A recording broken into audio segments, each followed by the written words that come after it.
लक्ष्मी जी का पूजन विधि विधान से किया जाता है। एक कलश स्थापित करें। कलश में सिक्का, चावल, काले तिल या जो भी आप सामग्री डालते हैं कलश में डाली जाती हैं वो डाल लें। आम के पत्ते से कलश को सजाएं, उसमें कलावा बांधें और उसमें स्वास्तिक बना लें। कलश स्थापना के बाद श्री गणेश, लक्ष्मी जी एवं श्री यंत्र, लड्डू गोपाल या कृष्ण जी को स्थापित कर लें। कुबेर का यंत्र भी स्थापित करें। फूल माला, चंदन का तिलक, पान, सुपारी, लौंग, इलायची, मिठाई अर्पित करें। लक्ष्मी जी को सफ़ेद मिठाई, गणेश जी को लड्डू, कृष्ण जी को खीर अर्पित करने चाहिए। लक्ष्मी जी को सोना चांदी के सिक्के, गोमती चक्र, नारियल, पंचमेवा, बादाम, काजू, किशमिश, मखाने, अखरोट, अंजीर आदि अर्पित करें। 9 कौड़ियाँ अर्पित करें। पंच फल अर्पित करें। कमल गट्टे, कमल का फूल, एक आक्षी नारियल, इत्र, वस्त्र, माला, मुकुट आदि पहले से ही उन्हें अर्पित कर दें। इसके बाद मिठाई भोग अर्पित करें। फिर उनके चारों तरफ दीपक जलाएं। पूजा करने के बाद आरती, भोग, प्रसाद वितरण कर घर के कोने कोने में दीप प्रज्वलित करने चाहिए। घर के दरवाजे में बंधन बार लगाएं। आंगन में या बारंडे में रंगोली बनाएं। उनके स्वागत में दीप जलाएं। रात्रि में फिर से 11 बजे से 1 बजे के बीच लक्ष्मी जी की साधना करें, कथा सुने, हवन करें, फिर से भोग अर्पित करें। ओम ऐं ह्रीं श्रीं क्लीं महालक्ष्म्यै नमः का जाप 108 बार करें। महालक्ष्मी नमस्तुभ्यं, नमस्तुभ्यं सुरेश्वरी, हरिप्रिये नमस्तुभ्यं, नमस्तुभ्यं दयानिधे। श्री सूक्तम का पाठ करें या श्री सूक्तम यूट्यूब में सुन लें। महालक्ष्म्यष्टकम स्तोत्र का पाठ सुन लें, जिसे मैं अभी डिस्क्रिप्शन में डाल दूंगी उसका लिंक।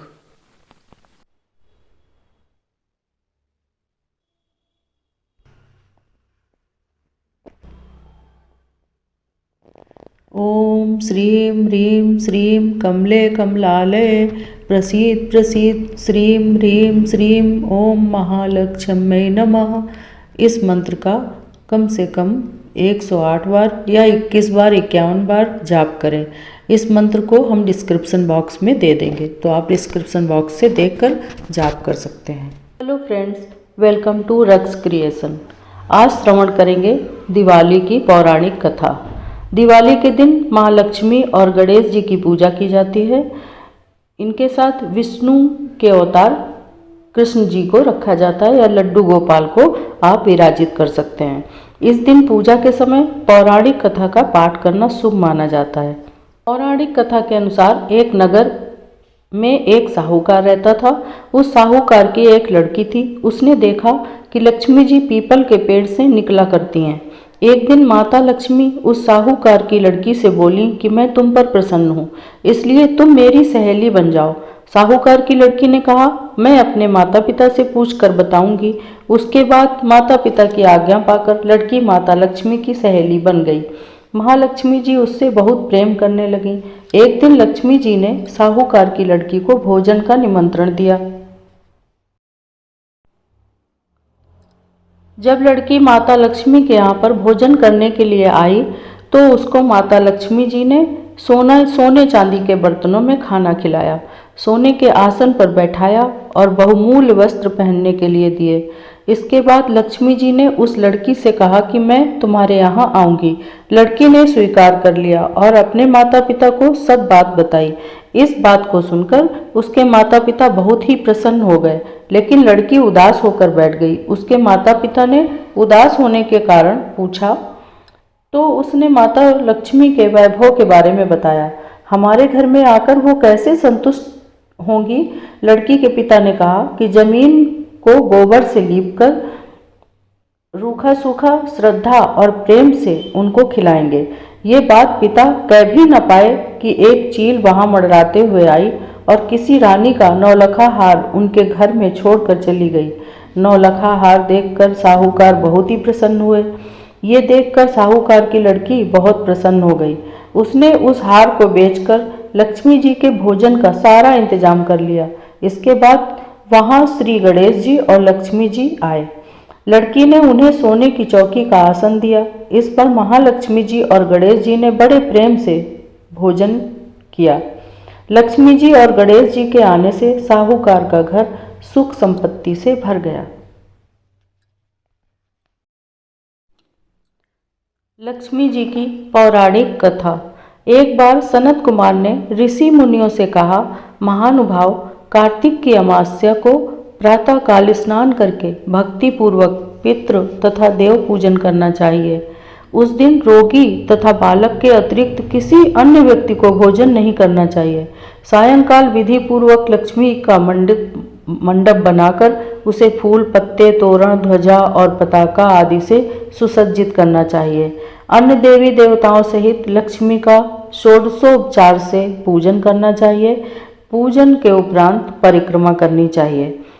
मुनीश्वरों ने पूछा, लक्ष्मी पूजन के साथ अन्य देवी देवताओं के पूजन का क्या कारण है? सनत कुमार जी बोले, लक्ष्मी जी समस्त देवी देवताओं के साथ राजा बलि के यहाँ बंधक थी। तब आज ही के दिन भगवान विष्णु ने उन सबको कैद से छुड़ाया था। बंधन मुक्त होते ही सब देवता लक्ष्मी जी के साथ जाकर क्षीर सागर में सो गए। इसलिए अब हमें अपने अपने घरों में उनके शयन का ऐसा प्रबंध करना चाहिए कि वे क्षीर सागर की ओर न जाकर स्वच्छ स्थान और कोमल सैया पाकर यहीं विश्राम करें। जो लोग लक्ष्मी जी के स्वागत की तैयारियां उत्साहपूर्वक करते हैं, उनको छोड़कर वे कहीं भी नहीं जाती। रात्रि के समय लक्ष्मी जी का आवाहन और विधि पूर्वक पूजन करके उन्हें विविध प्रकार के मिष्ठान्न का नैवेद्य अर्पण करना चाहिए। दीपक जलाने चाहिए। दीपकों को सर्वानिष्ट निवृत्ति हेतु अपने मस्तक पर घुमाकर चौराहे या शमशान में रखना चाहिए। राजा का कर्तव्य है कि नगर में ढिंढोरा पिटवाकर दूसरे दिन बालकों को अनेक प्रकार के खेल खेलने की आज्ञा दें। बालक क्या क्या खेल सकते हैं, इसका भी पता करना चाहिए। यदि वे आग जलाकर खेलें और उसमें ज्वाला प्रकट ना हो तो समझना चाहिए कि इस वर्ष भयंकर अकाल पड़ेगा। यदि बालक दुख प्रकट करें तो राजा को दुख तथा सुख प्रकट करने पर सुख होगा। यदि वे आपस में लड़ें तो राजयुद्ध होने की आशंका होगी। बालकों के रोने से अनावृष्टि की संभावना करनी चाहिए। यदि वे घोड़ा बनकर खेलें तो मानना चाहिए कि किसी दूसरे राज्य पर विजय होगी। यदि वे अन्न जल चुराएं तो इसका अर्थ होगा कि राज्य में अकाल पड़ेगा।